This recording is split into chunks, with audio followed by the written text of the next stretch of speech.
perlu diketahui oleh rekan-rekan sekalian bahwa selama pandemi ini Kementerian Dikbud termasuk kementerian yang paling responsif untuk melakukan berbagai langkah untuk memitigasi pandemi ini. Sebulan yang lalu 9 Maret, surat edaran Mas Menteri sudah disampaikan ke seluruh sekolah dan perguruan tinggi di Indonesia untuk melakukan work from home, study from home, sejak tanggal 9 Maret bagi daerah yang sudah ditengarai ada kasus positif. Sehingga harapannya itu akan mengurangi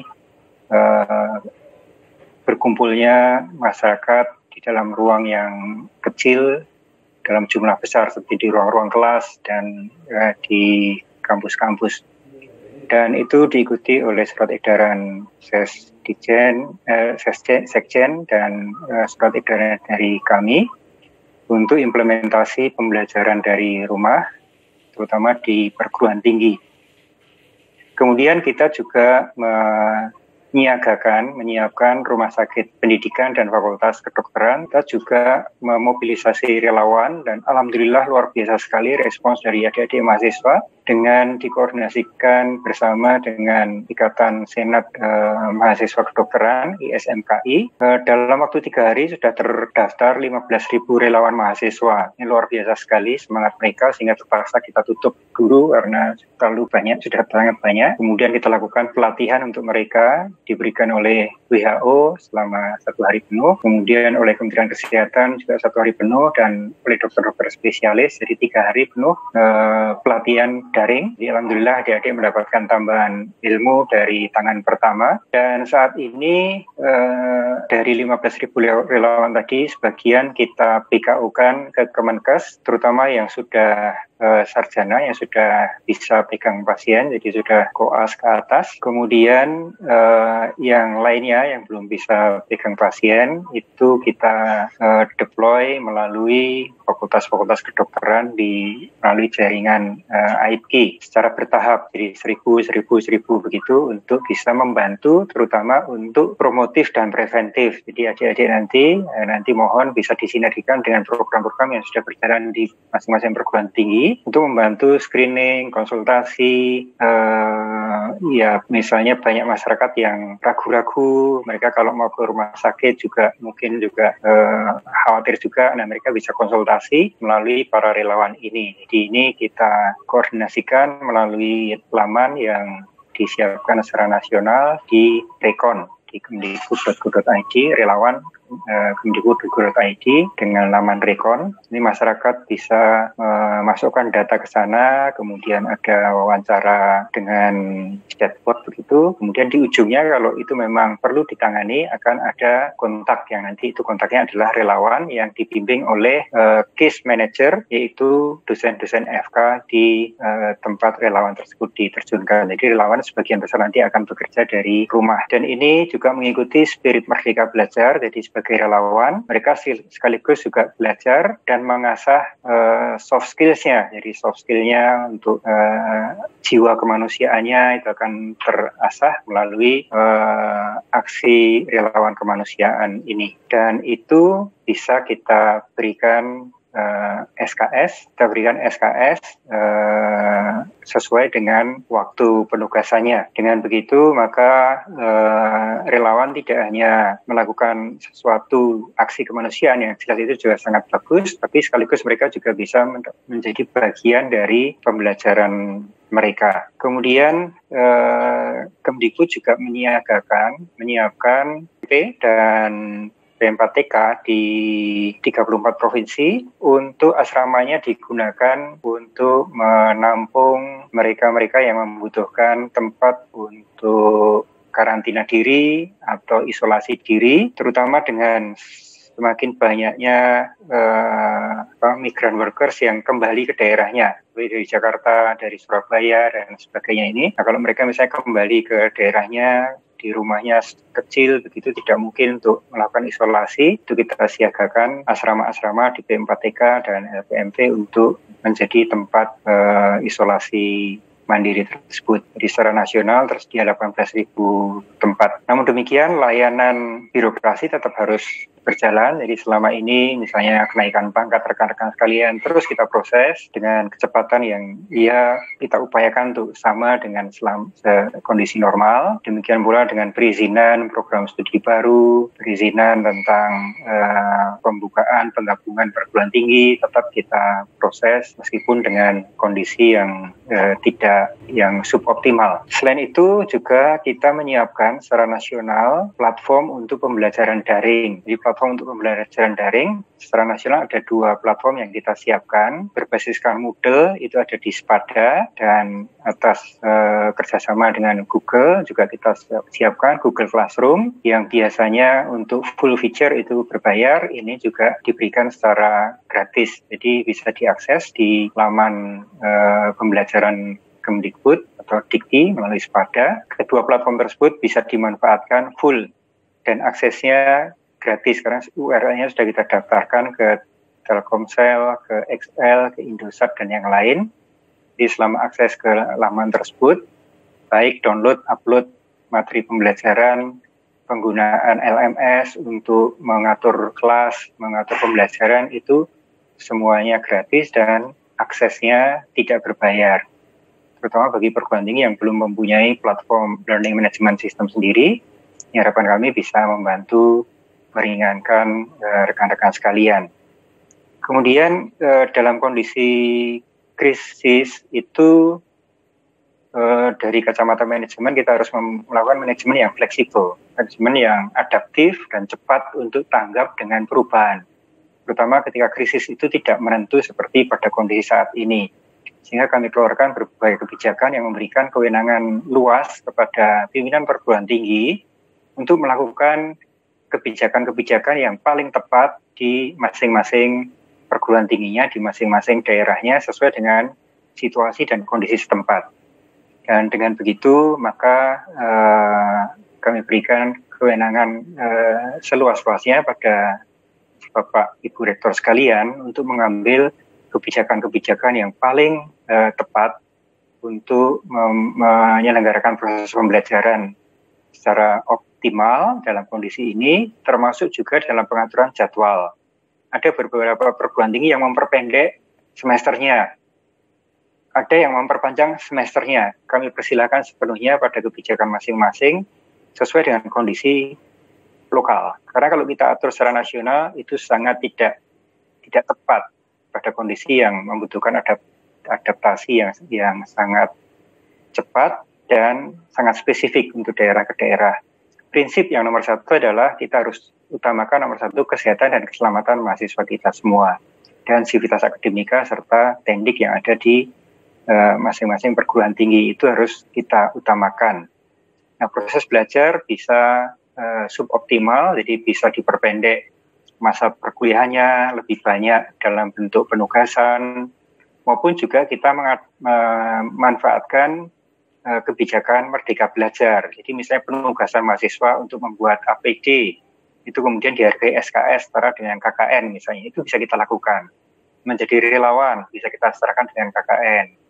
Atau setarakan dengan perkuliahan, misalnya kebetulan saya sebagai dekan teknik, teman-teman di departemen banyak membuat alat-alat kesehatan, baik itu masker, baik itu face shield, baik itu respirator dan sebagainya, itu melibatkan mahasiswa dan mereka ditugaskan entah mendesain, membuat prototipe dan sebagainya, itu diakui sebagai SKS. Jadi itu sangat bisa dilakukan.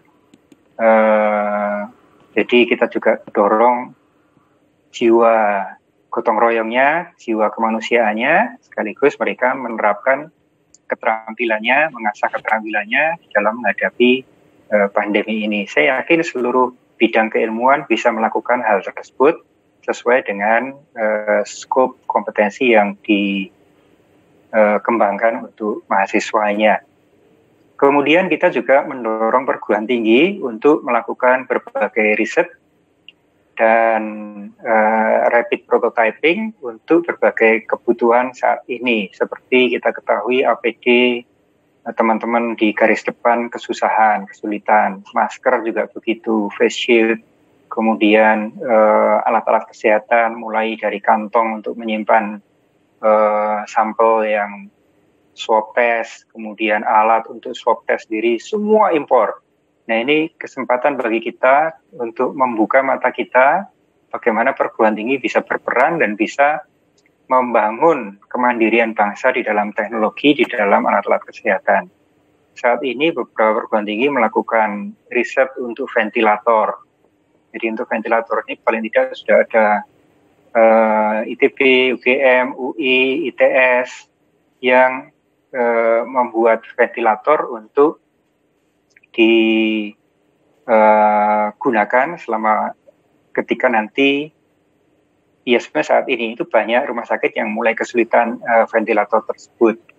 Belum lagi kalau prediksi dari beberapa pakar tentang jumlah pasien ke depan ini, tentu tekanan akan kebutuhan ventilator ini akan sangat besar.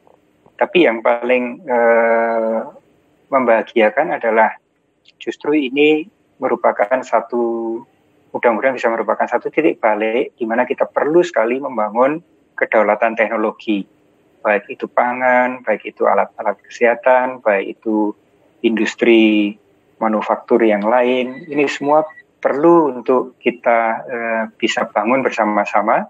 Dan yang paling berperan tentu adalah perguruan tinggi dan lembaga-lembaga penelitian. Dari banyak lembaga penelitian, saya yakin perguruan tinggi merupakan yang terkuat dari lembaga-lembaga penelitian yang ada di Indonesia ini. Jadi monggo, mari bersama-sama kita bangun kesadaran bersama untuk membangun kedaulatan bangsa di dalam ilmu pengetahuan dan teknologi. Nah, untuk itu kami dalam masa-masa ini melakukan reka ulang tentang berbagai hal. Pertama, penilaian angka kredit. Yang kedua, tentang LKD BKD yang selama ini mungkin dirasa sebagai satu beban administrasi bagi dosen, sehingga menjadi kurang fokus dalam pembelajaran, kurang fokus di dalam mengembangkan keilmuan, teknologi, dan sebagainya. Itu kita coba untuk sederhanakan dan menjadi satu kesatuan. Jadi ketika dosen itu mengisi LKD BKD, maka itu akan merupakan bagian integral dari nantinya pengusulan kenaikan pangkat. Jadi tidak perlu nanti ada pengusulan lagi dalam satu sistem. Kemudian sistem informasi yang saat ini beragam, sistem informasi untuk penelitian sendiri, sistem informasi untuk sarpra sendiri, sistem informasi untuk pembelajaran sendiri masih terpisah-pisah. Nanti akreditasi juga sistem informasi tersendiri, ini kita coba satukan. Jadi PDDikti akan menjadi satu-satunya pangkalan data yang harus diisi oleh perguruan tinggi. Jadi sekali mengisi PDDikti atau semua informasi yang dimasukkan itu semuanya ujungnya ke PDDikti. Dengan begitu maka akan mengurangi re-entry data dari satu kebutuhan ke kebutuhan yang lain. Kemudian tadi tentang LKD-BKD juga kita simplify, serta juga kita berikan ruang. Karena selama ini barangkali teman-teman fokus sekali pada penelitian yang kemudian wujudnya adalah paper. Untuk itu kita memang luar biasa sekali. Tahun ini pertama kali kita melampaui Malaysia dalam publikasi jurnal. Ini apresiasi untuk teman-teman semua yang sangat produktif.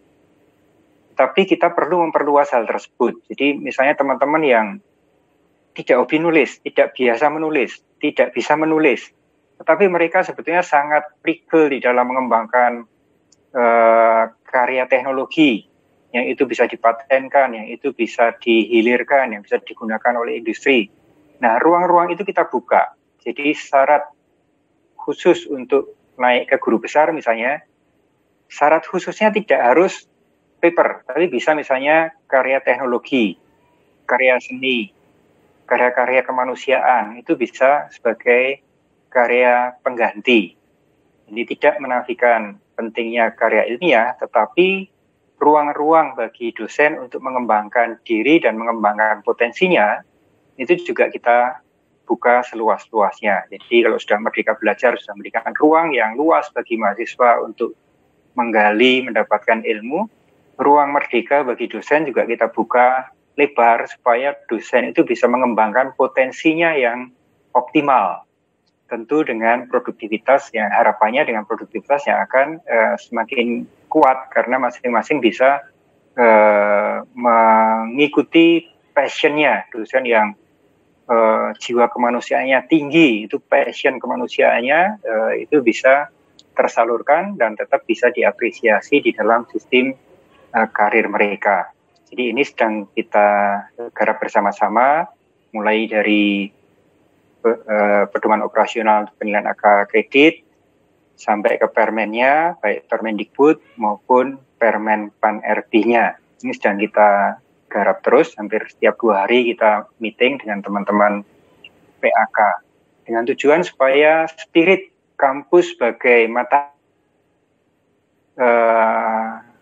betul-betul terjadi. Karena kampus itu menjadi sumber kehidupan bagi masyarakat, sumber kehidupan bagi bangsa dan negara, sumber kemajuan ekonomi, kemajuan sosial, budaya bagi bangsa dan negara.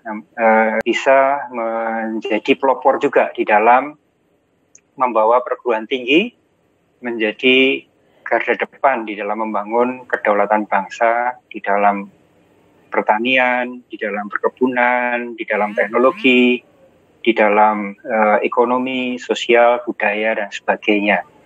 Jadi dengan membuka ruang-ruang apresiasi bagi dosen, para peneliti, dengan ruang yang lebih luas tersebut, harapan kami peran perguruan tinggi, peran setiap dosen akan lebih optimal dan akan lebih bisa membawa kemajuan ke depan.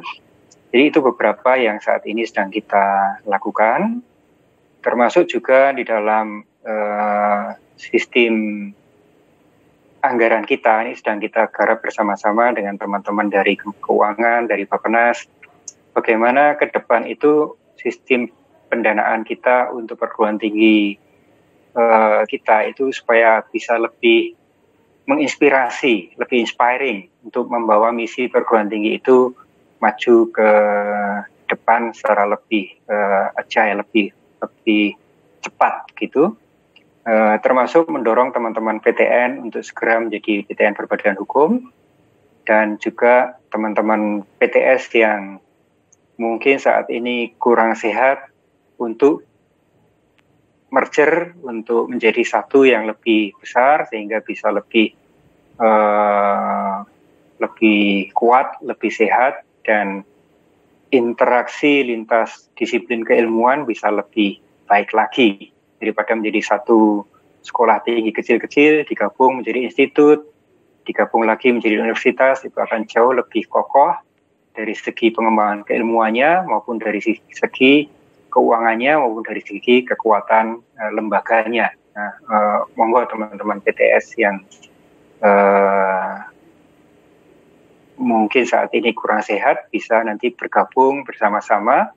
Saya yakin semuanya mempunyai misi yang sama untuk mencerdaskan kehidupan bangsa, dan semua mempunyai misi yang sama, keinginan yang sama untuk menjadikan perguruan tingginya itu maju dan besar. Mudah-mudahan semangat kebersamaan kita untuk maju bersama-sama ini bisa kita wujudkan dalam membangun bangsa yang maju, bangsa yang sejahtera, bangsa yang adil dan berkemakmuran.